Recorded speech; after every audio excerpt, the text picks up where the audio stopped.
We got a new book review for you all. This is a arc review for The Order, A Deadly Silence by Tiffany Royster. This is a short story. It was like 30 something pages, and I enjoyed it. I'll bite some criticisms of it, but still, like, if you want a short story and you get in and out of the story, I'd say it's worthy of it, although you may have some mixed feelings about certain aspects of it. Anyways, it follows Kindred and Phoenix. They survive a deadly attack in the woods, and they start helping the police find who was behind it all. Although the police might be looking the wrong direction. Maybe the people helping them might have some secrets of their own. Bit of a mystery element here. It's very atmospheric.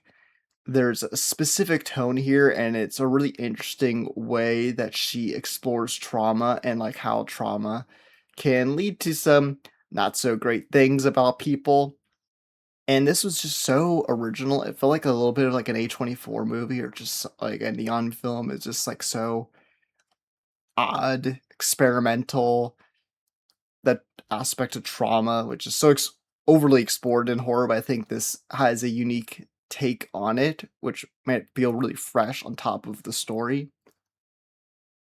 I think my main two criticisms, though, with the way it's written, the prose is good. Like, her writing is really strong.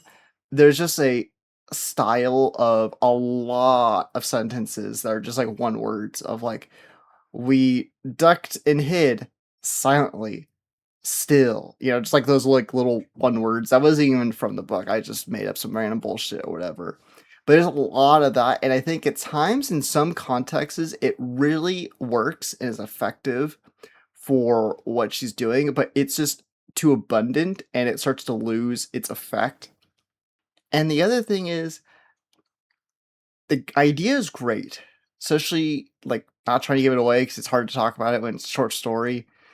But this should have been like a novella. It should have been like a bit longer. I think if it was like 60 to 100 pages, maybe 70 to 100 pages, I think she would have been fully able to explore this really awesome premise and this mystery and it's how it's affecting this town. It's very much reminiscent of some stories like Weapons, where it's just like, wow, the whole town is feeling the impact of people going missing in here, and they just can't figure it out or whatever. And there's like all this intrigue here, but also the themes regarding the exploration of trauma and how it can negatively affect people who are trying to move on, I think is really thoughtful and really interesting. It just is not give it's not reaching its full potential. That in the story just they get really far there, but not quite where I think it needs to go to fully nail both the premise but also the themes. I still enjoyed it. I still thought it was good. It really sold me on her work, and I really want to read like a full novel from her and see what she can do with that space to really explore a full story and theme rather than having the constraints of a short story and really condensing all of it. The order releases on March 31st. Let me know, are you going to pick this up? At the very least, it's a quick read to get on your Goodreads reading challenge for the year, and also it's unlike anything you're probably going to read the rest of the year. For me, you can check out my book Unfold, and also every Sunday I post on my Substack, so you can follow me there too.